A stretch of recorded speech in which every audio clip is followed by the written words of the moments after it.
Hello, everybody. This is Out of the Box Podcast. I'm your host, Jim Andre. I got my co-host here, Bradley Powers, and tonight's special guest is Tiffany Reynolds. Hi, Tiffany.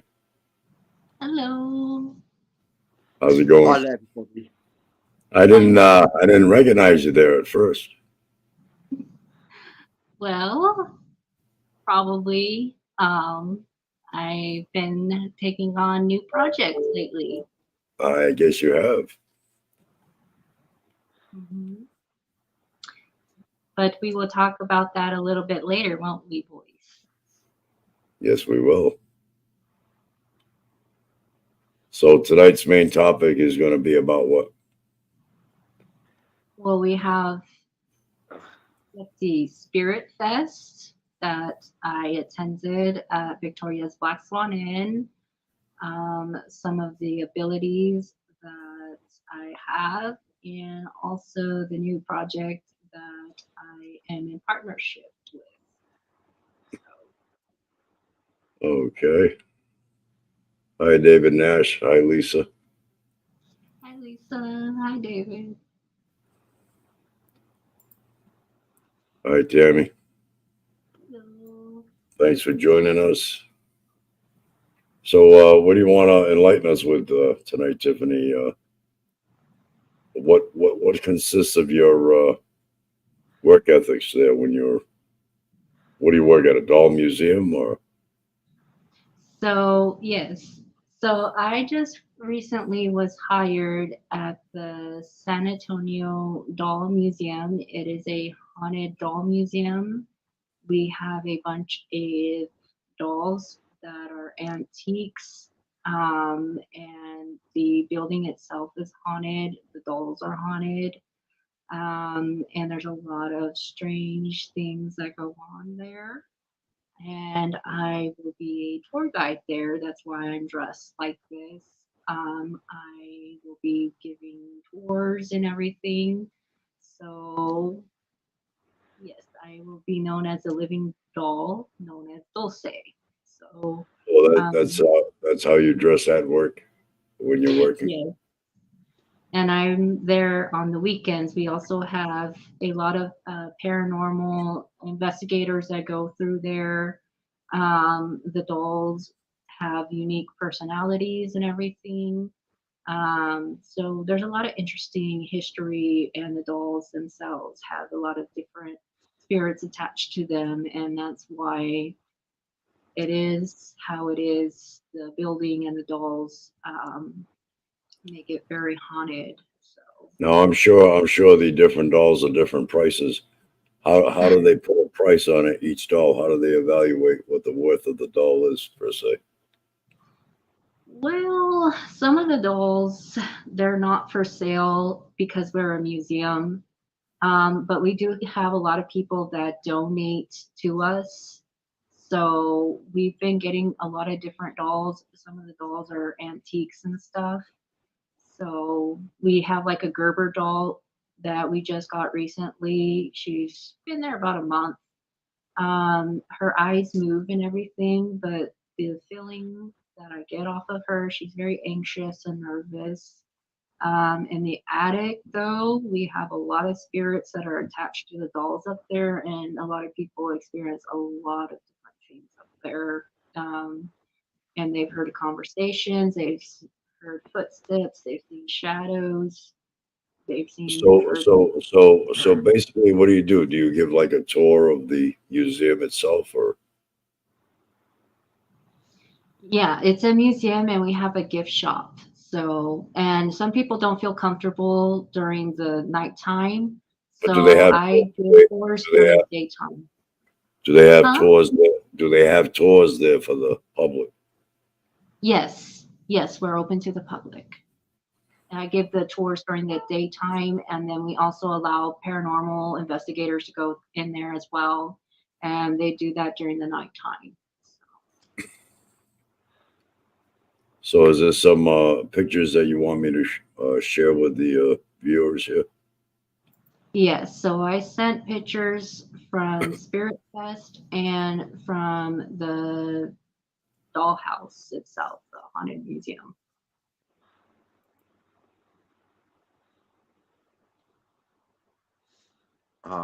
Yeah.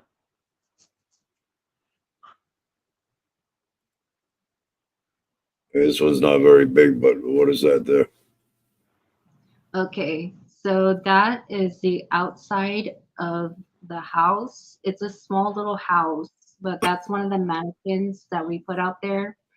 Um, the house is very small, and it's off of Hildebrand and San Pedro Avenue, and the houses go back to the 18th century, 19th century, so they're real small and petite houses.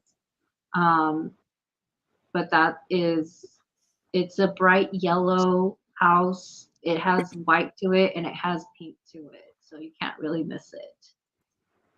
I can't believe it. My daughter Laurie's here. That's a miracle. Glad to finally be able to join. Love you, Dad. Love you too, Laurie. Hello, Lori. All right, let's see now. Let's get on to the next one. What is this one here, Tiff? So that was during October. They actually do more tours during October, and they do get quite busy. So we're getting prepared for Halloween too. We got a lot of requests for October coming in already. So we're getting all prepared for spooky time, fall time. We're getting ourselves prepared. So just FYI. Mhm. But yeah.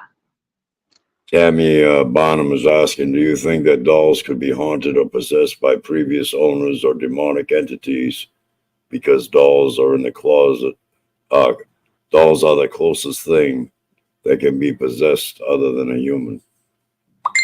It depends on the entity that wants to be attached to the item, because I have two dolls myself, but they have two attachments of two people that were people. They're not demon possessed or anything.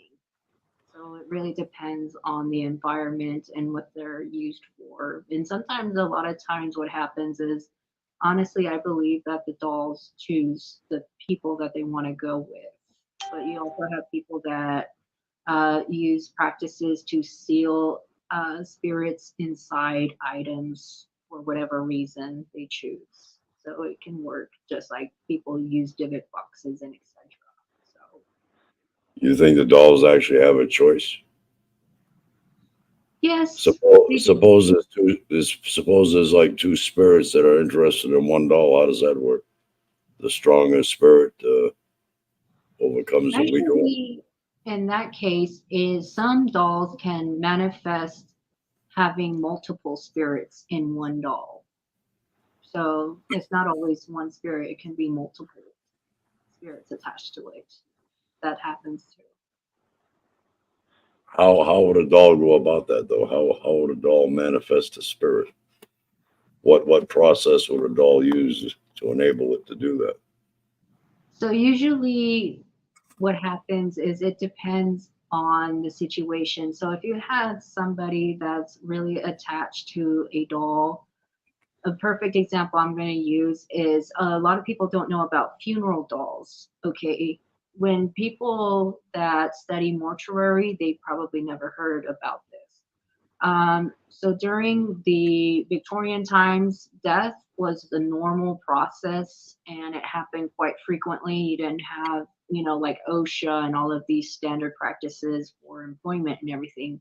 That's why you have OSHA and all of these practices today. So a lot of people were getting killed. You also had a lot of diseases and things running rampant at that time. So, and a lot of the children, they didn't even make it past the age of probably infancy or even up to the age of 5.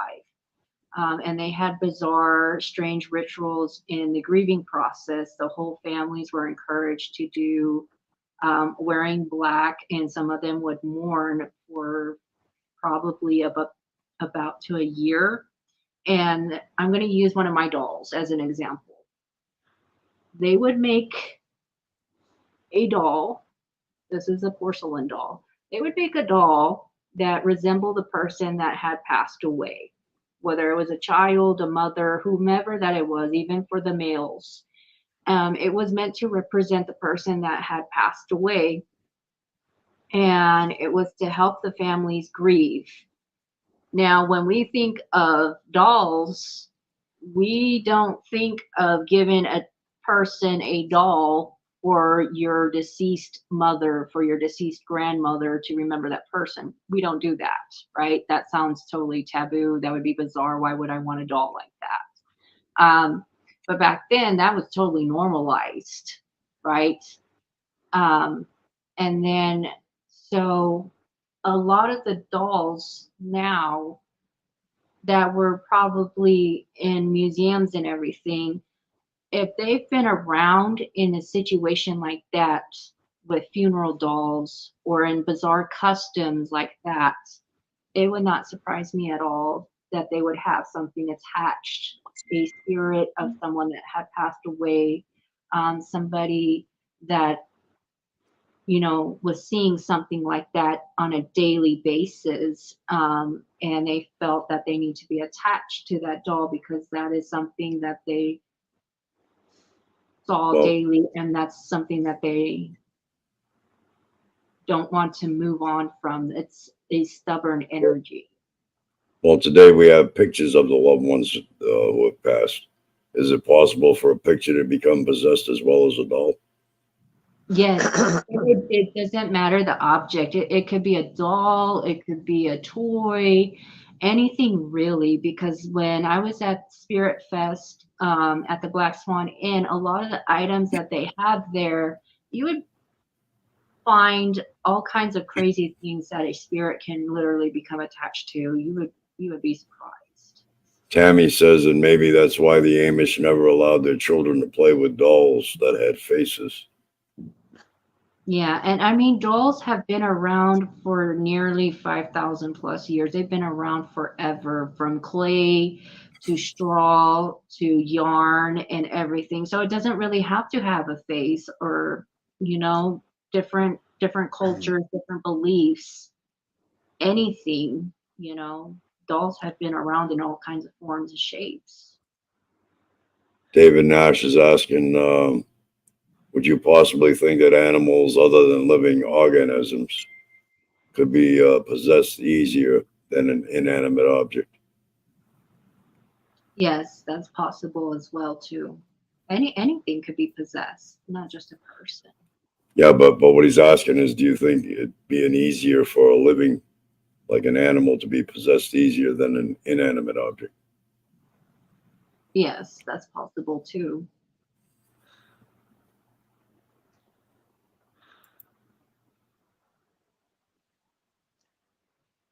Tammy says she thinks adamant objects is the first step to get close to a living animal or human to first oppress and possess. But that's just me.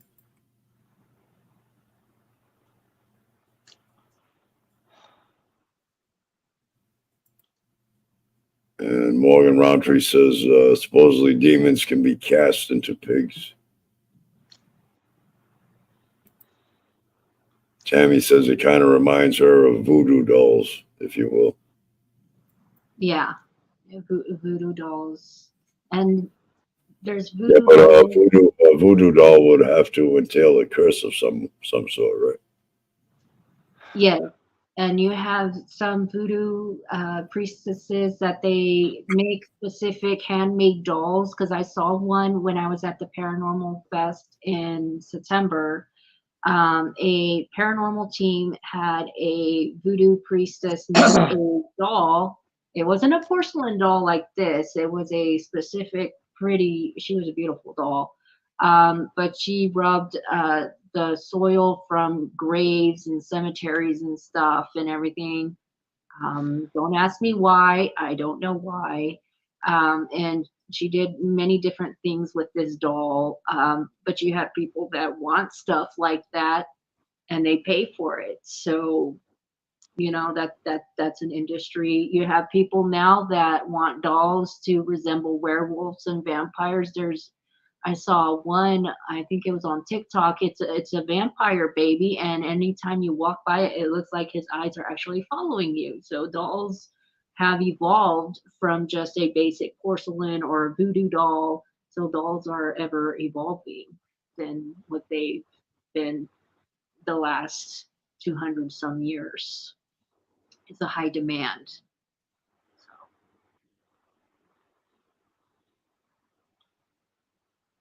and ventriloquist dolls is a whole nother level. They have also changed quite much so. Tammy says, remember the doll called Robert? It looked like it was made out of burlap, but it supposedly was possessed. Yes, so Robert the doll was actually a gift that was given to the little boy. And even when he was not being played with, he was very mischievous and everything. And the parents noticed that a lot of bizarre stuff was happening with Robert, and the little boy would blame Robert for all of the stuff that was happening, and would say it was Robert, it was Robert's. So the family got fed up with Robert, and they eventually had to have Robert put in the museum. When an object becomes too much, they eventually take it to a museum. And supposedly with Robert, how he was created was through somebody that participated in voodoo. Now, That's the story with him. now, when all these dolls are put in museums for whatever reason, how are their possessions controlled in the museum versus being on the outside? So in a museum, you'll probably see that they're in a glass, right? They're in glass, or they're sealed in coffins and everything. Um, they're So what sealed does that off. what does that do? Seal the spirit as well? Yes, it's believed to seal off the spirit for protection and everything. I've also seen them sealed in uh, they're like coffins and stuff, and they have different stuff to keep the supposed spirit inside because they don't want the spirit to get out and harm the living any further. So Um, in other words, in a museum, the doll is under more controlled conditions. yes, absolutely. But in That's if the doll is for sure, making threats towards the living. However, with a a doll that has an attachment to it, and they're friendly, you won't see them in a glass box. You won't see these bizarre extreme things going on. Because it's a positive possession, I guess. Okay. Tammy is asking, what is your take on the Annabelle doll? So with the Annabelle doll, she was so I've had a lot of people ask me about that. The original Annabelle doll is a Raggedy Ann doll, from what I understand. She is not the one that the people see from like the Conjuring movie, because that's the one that they believe that's the official one. She is not that one. She is an actual Raggedy Ann doll. And she presented herself to be a spirit that was in desperate need. She used to communicate with the person in the home. She would leave crowns and these messages of SOS and help. And then over time, she started turning very sinister and dark. And then over time, she caused nightmares and everything. So, from what I understand, Annabelle presented herself to be this kind spirit, and then over time this woman and her friend started experiencing very dark and sinister energy from her, and the Warrens were called out to the home, and they realized Annabelle did not have good intentions for either of them, and that is how she became a part of their museum in the first place. But no, she is not the one that you see in the horror films, she's an original Raggedy Ann doll, and I have to think the one that they see. That's the one, and no, she's an original Raggedy Ann doll. That's why a lot of people are afraid of Raggedy Ann dolls. Yeah. Maybe you can put some input into this, Tiffany. My daughter Laura's saying, Dad, I have to join more often. Ashley, who was my granddaughter, has 3 big slanted scratches across her bedroom wall above her headboard. She had a figurine that she loves, but would always turn it away from facing her when she went to sleep. She didn't want it anymore, and I gave it. She didn't want it anymore and gave it to me to give it away. That's when those long scratches went above the headboard. What is your input on that? So usually when people start picking up that a figurine, whether it's a figurine or a doll, and they don't start getting good feelings from it, it's because something in it, the energy has changed. The spirit might have resentment, or they don't have good intentions and it's turning on you, or something about it does not trust you. And usually this happens in antique stores, right? Um, some people have always told me that they pick up items and for some reason they just don't have good feelings. If you do not have good feelings about something, there's a reason why. Trust your gut instincts. There's a reason why the spirit may hold hostilities, grudges, or etc. If it is telling you to get rid of the item, do so by all means, because it may not have good intentions for you. If it's leaving physical harm, it intends to harm you. Laurie's also asking, so can possessive spirits attach to a specific figurine that a young innocent girl was attached to? Yes. It's Yes. made of plastic. Yes.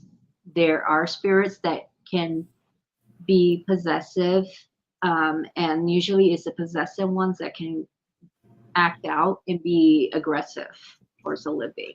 And those are the ones you need to watch out for. I've got a question here from Matthew Turner. He says a psychometrist is an expert who administers and scores neuropsychological, psychological personality and academic tests. Is Tiffany certified out of curiosity? From what I understand, to be a psychometrist in this country, in the UK, you don't need to be certified.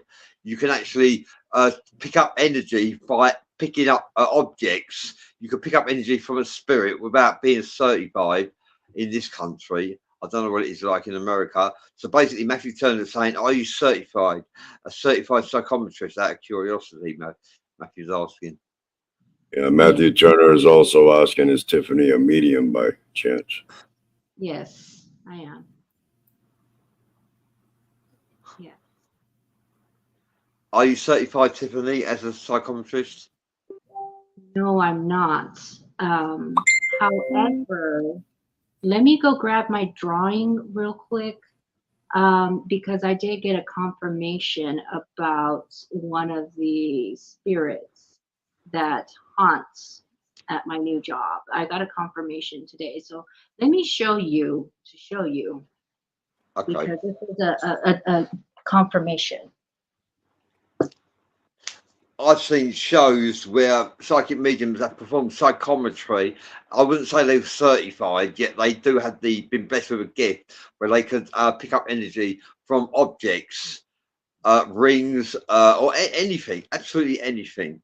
They can pick up energy of the previous keeper who's crossed over into the next life.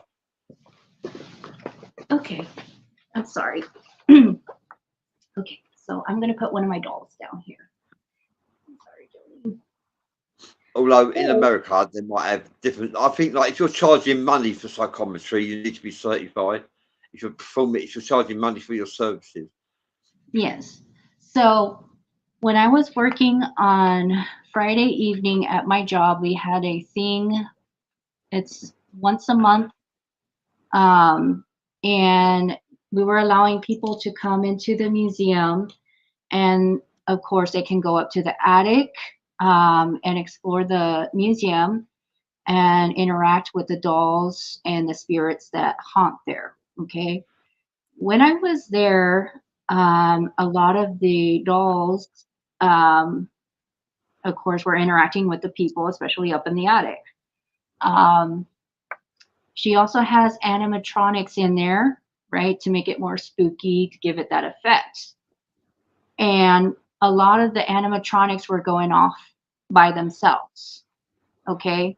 And I kept picking up a little girl. And a little girl was setting off these animatronics. I saw a little girl. I drew a picture of that little girl. I don't know if you can see it. Oh, amazing! Yeah, thank you Okay. for sharing that. So this is a little girl that I drew.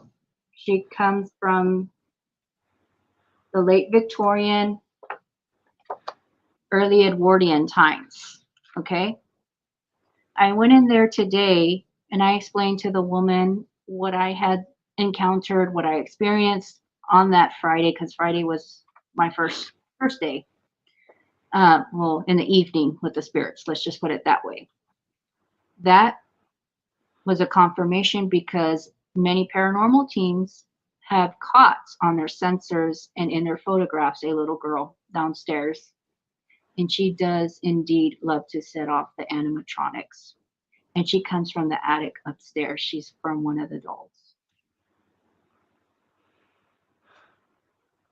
That was a confirmation. Laurie says, you are on point about my energy surrounding my life. Matthew Turner says a psychiatrist here in the States has to be certified. That's why I asked, fellas. Yeah, a psychiatrist would have to be certified in this country as well, whereas a psychometrist is a different matter. A psychometrist picks up energy from objects. A psychiatrist doesn't. Yeah. So when I pick up on different objects and feelings, I usually describe through the eyes of the object and the soul that is attached, but also the spirits. I interact a lot with the dead, but also the objects that are attached to whatever object that it may manifest through. So you have a couple of dolls of your own, Tiffany. Are they, do they have attachments as well? Yes. So the first one I'm going to show you. This is Ollie. Ollie, I got from a store here called Stars and Stickers. Although it's a girl doll, the reason why I chose the name Ollie is because the spirit attached to this doll is a male. He chooses the name Ollie, but his real name is Oliver. He likes to show up as a black shadow figure. And on my mirror, I have even posted it. He likes to leave his giant handprint on my mirror over there. And Did you it has not come off. did you send that? Did you send that as one of the images? I think so. I'm not sure, but I know I tagged you and Bradley in the video about my doll, about that particular doll, Ollie. But yeah, this doll has a male attached to it.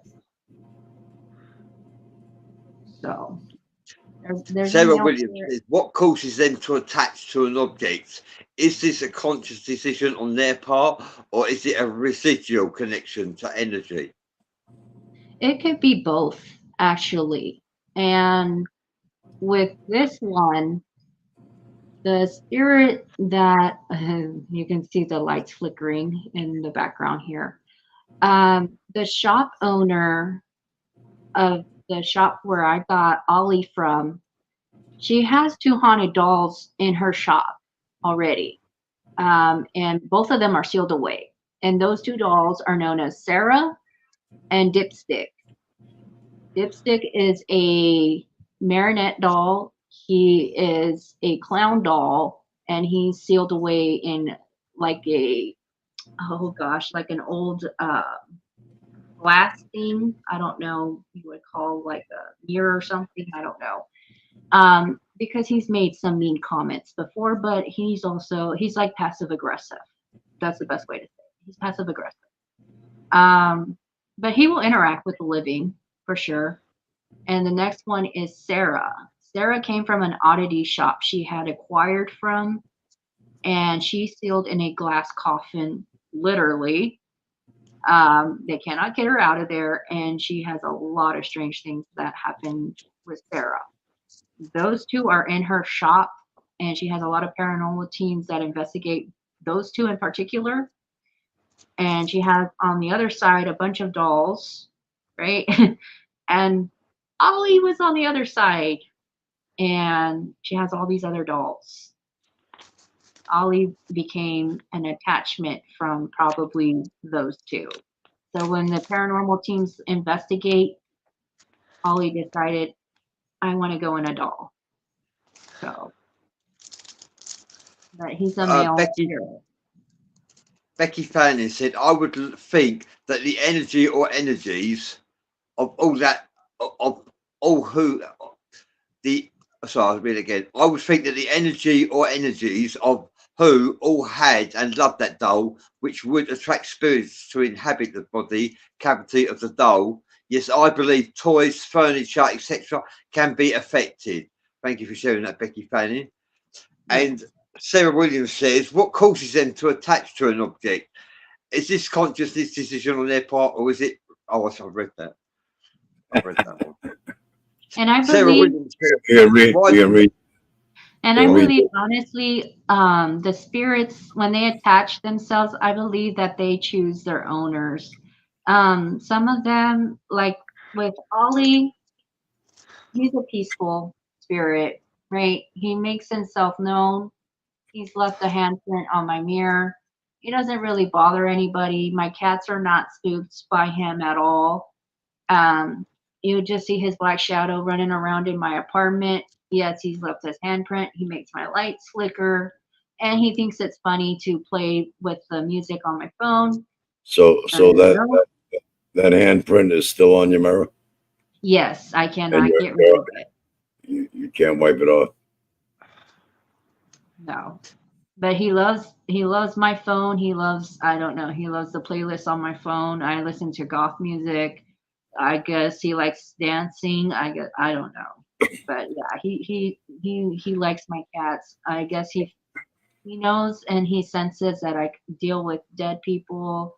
I can deal with living people. I'm a peaceful person, and he just wanted to go to a loving home. And Abductee El Gout is asking, What do you think of hearing familiar melody being played in the fans while off? And as far as your speaking about dolls being possessed, which is quite possible, what about drawn pictures or any pictures around the house being possessed? What do you think about hearing familiar melodies? So familiar melodies, as in like through my head or from an object. If I pick up an object, because that happens too. Matthew Turner is asking, do you have a website or a Facebook page? I have my personal Facebook page, and then I can also leave the link for the Haunted Doll Museum if you want to check them out. You said you also have another doll. Who's the other doll that you have? Yes, so let me bring out Jolene. So this is Jolene. That's the name of the spirit attached to her. I named her Rosa, but the spirit attached to her is Jolene Park. Sorry, Park. Trying to keep calling her Parker, but it's Park. She's actually was a former person that lived at the Victoria's Black Swan Inn. She and her husband lived there for quite a while. The doll, though, I bought her at the Gifts in the Attic, is the shop that is on the property there. The man that owns the shop there, he's a mortician. He said that nobody would buy the doll, but she was just sitting there in one of the chairs he has in the shop. And for some reason, I didn't sense anything bad from her, but I felt like I just needed to buy her and take her home. So I did, and when I brought her home, she just started moving on her own. My cats don't hiss at her or anything. They really like her hair for some reason. They really like to lick her hair. I feel so bad. When I came home today, though, my cat had the blankets on her like he was trying to tuck her in, but she usually moves on her own. And I usually see her in my front room, and she wears a white dress. That's how they describe her also at the Black Swan Inn. She actually has her grave at the Black Swan Inn, and she's buried at the bottom of the hill at the Black Swan Inn. She has her grave there. And I have a picture that I sent to Jim that where she's smiling. She's closing her eyes, but she's smiling for me. I visited her grave quite a while when I go there. So she's a very friendly spirit. She loves to dance. Her husband, on the other hand, he's quite something. He's not a Sarah Williams says, why do you all believe that souls stay connected to a home or land when others do not? Is there significance or a common reason that makes them stay with an object or a location? I would say spirits stay with an object out of love, or it might be a doll. Some dolls have real hair, some dolls have clothes that belong to a newborn baby. There could be a connection that way, or it could be love. It could be the spirit was very fond of the doll when she or he was this side of life. Yeah. And so, like with this doll, right, where Jolene is attached to this one. So the shop is known as Gifts from the Attic, but that shop and the other shops surrounding it actually used to be the old carriage house where they would store the carriages. And that was the favorite spot where Jolene would love to frequently go in there. So she's attached to that entire area. And so this doll was right in that area. That's why she's attached to this doll. And then me being somebody that has a similar history like her, the way I am, I love to dance. I'm a loner. That's the way Jolene is, and my ears are ringing. Yes, so Jolene confirmed that.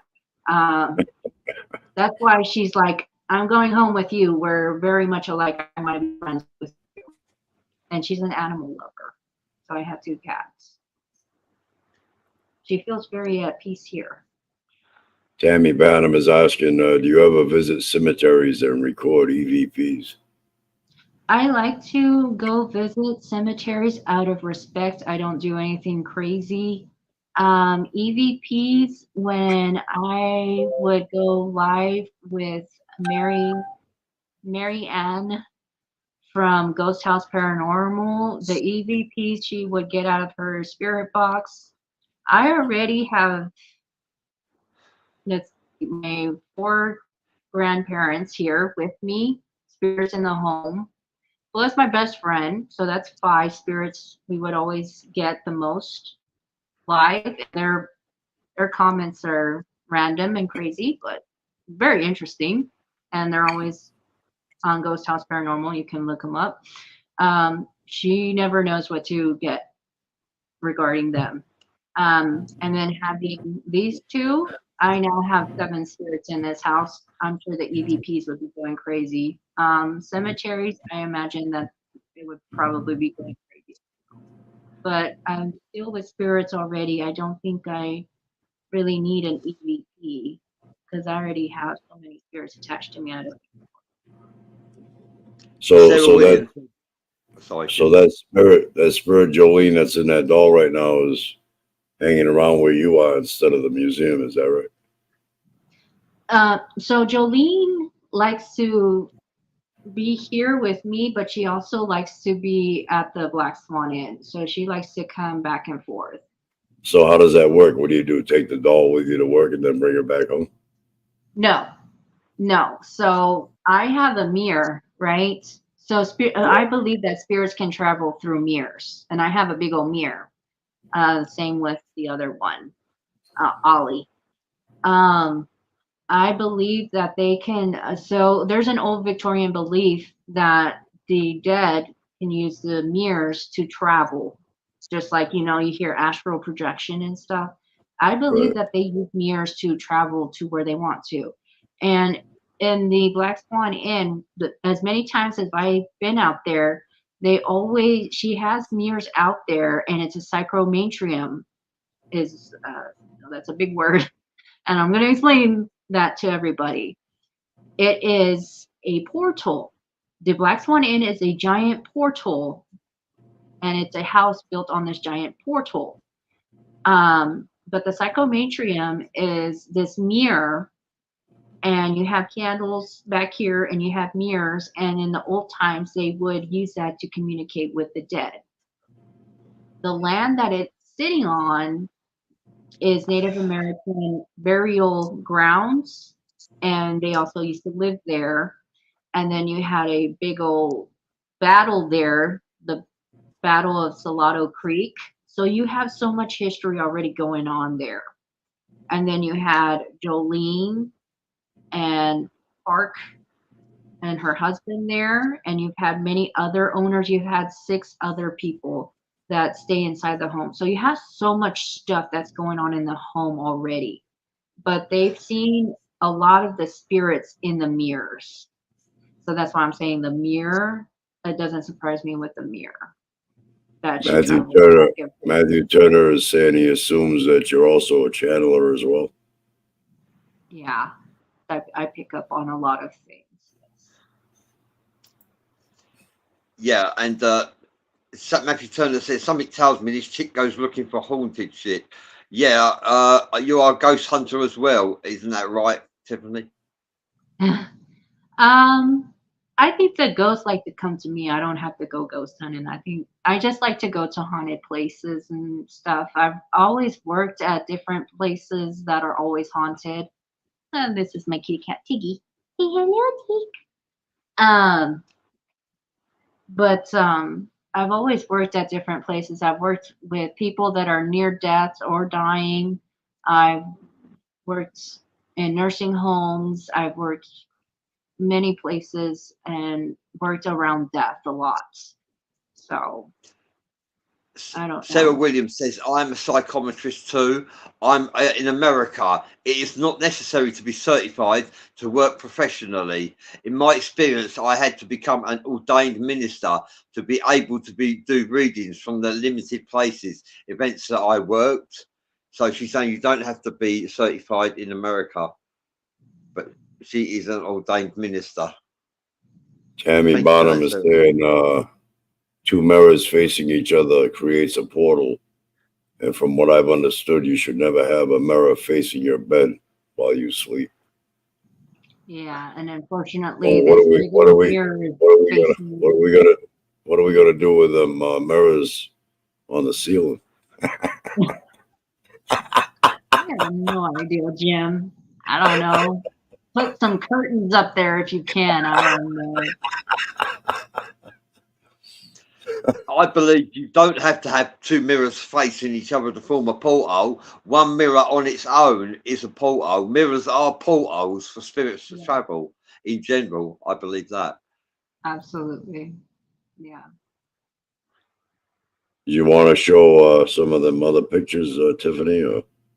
Yes. Yes.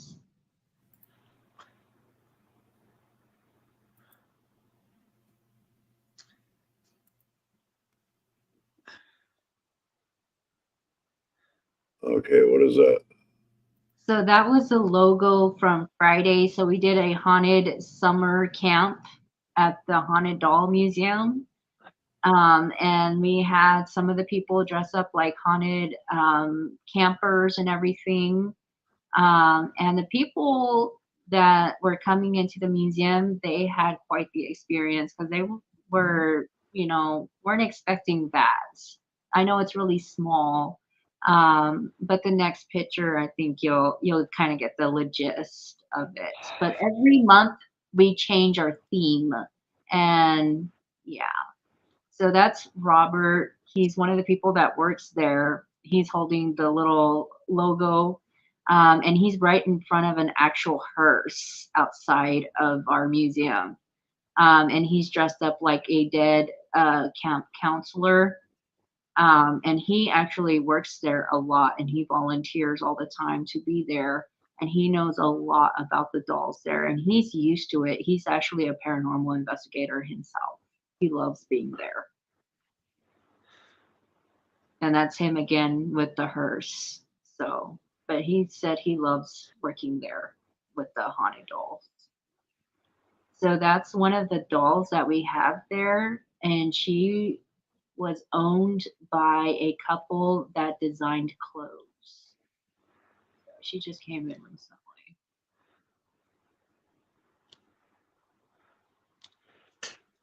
Matthew Turner says, I have a mirror, Tammy, that is from the 1800s.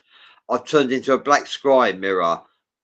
Thank you for sharing that, Matthew. Yeah, you can paint a mirror black and turn it into a scry mirror. You can also scry a mirror without painting it. You can actually scry a mirror using a dark room and a flame at the center of the mirror. You can scry a mirror that way as well.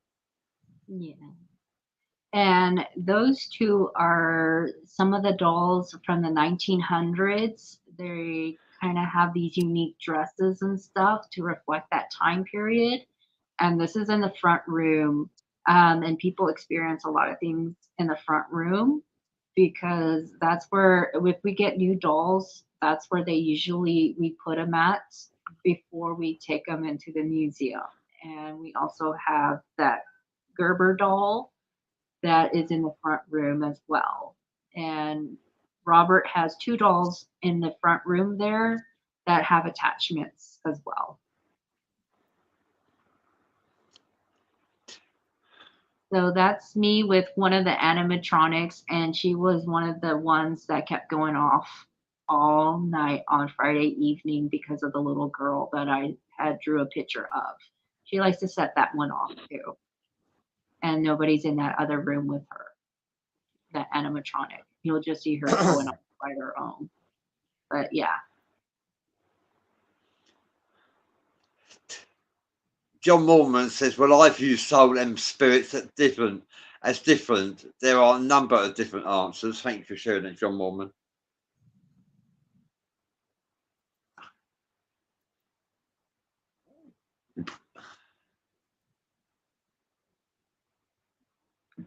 So, What is this one here to? so that one is Mr. Pebbles. He was donated to us. A crew is actually working on a movie, and they created a spooky doll. And this is a replica of that doll. So they donated it personally to us. Now, there's nothing spooky about him. He's just a creepy looking doll. And since we're a creepy museum, they figured, well, here you go. Here's this creepy looking doll. And his name is Mr. Pebbles. And they have, it's coming out in October. And he comes with a creepy little journal and everything like that. So he's a replica of the doll based on the movie, but it will be coming out in October.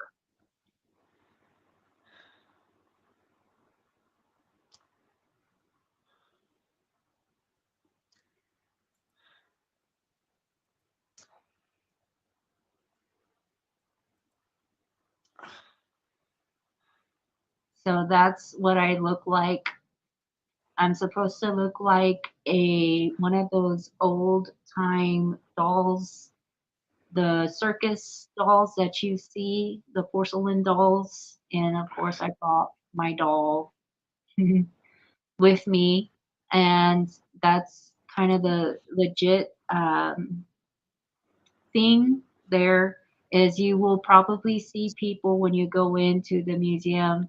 You have people that are dressed up, and we're called living dolls, and then we have our actual dolls. So I have the bright colors to make it feel more welcoming. To some people get spooked out by the dolls and everything, so that's why I figure bright colors kind of is more welcoming towards the people. So.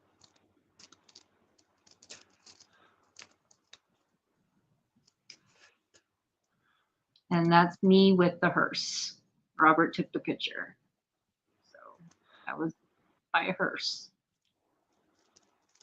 Very nice hearse as well. Very nice. Yes, and they had a casket. I think it was like an hour before we were taking pictures. So some people were actually seeing a hearse, the hearse and the casket together, and some people were like, "Oh, I don't know about that." So yeah, some people got mixed emotions, and we had a paranormal team that went in there and experienced the dolls themselves in the attic and everything. So I have that on my personal page as well. I also made flyers on my personal page for Facebook where we're located, trying to get people, encourage people to come visit us. It's a very interesting thing for San Antonio, and I know it's not everybody wants to, but it's something different. So. All right, Bradley, it's a long message. I'm not getting the full thing on my end. I don't know if you got the whole. Matthew Turner, Tammy Barnum says to Matthew Turner, I believe my sister-in-law was some kind of witch. And the reason I say that is when she was living in the Middle East, she would do what was called automatic writing and hold a session at the kitchen table. Confirm this with me, that they saw entities coming in and out of the walls and their feet looked like hooves. She lived with me for 9 years. Needless to say, she didn't like me or my kids. Although my house was new when we moved in, and when she moved out, and why she was the. See, that's where it ends for me. I thought maybe you had the whole thing on your end. And when she moved, because my sister-in-law, when she lived with us, she was into some dark shit, and before she left something behind. Thank you for sharing that, Tammy Barnum.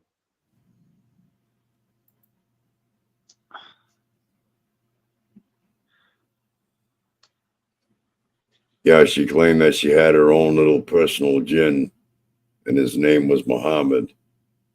And I shit you not, I've seen things that I wish I never did. Yeah.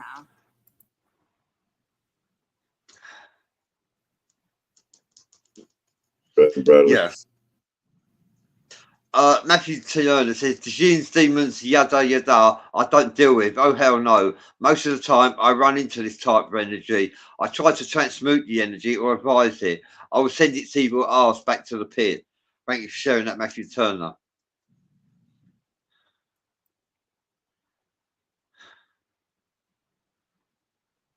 Well, we're just about at the top of the hour already. Yeah, and we got loads of questions we haven't answered. Sorry that we couldn't get around to answering all your questions. Thank you for contributing to the show. It's been a pleasure to have you near us. Yeah, thanks once again, Tiffany, for joining us. You're And welcome. we'll have you on again one of these days. And good luck with your new job. Yes, the Seems as though you like it, so that's a good thing. Yeah, they're quite happy I'm there. It's about that time to end the show. Thanks everybody for your interaction, and we'll see you all in the next one. Bye. Bye.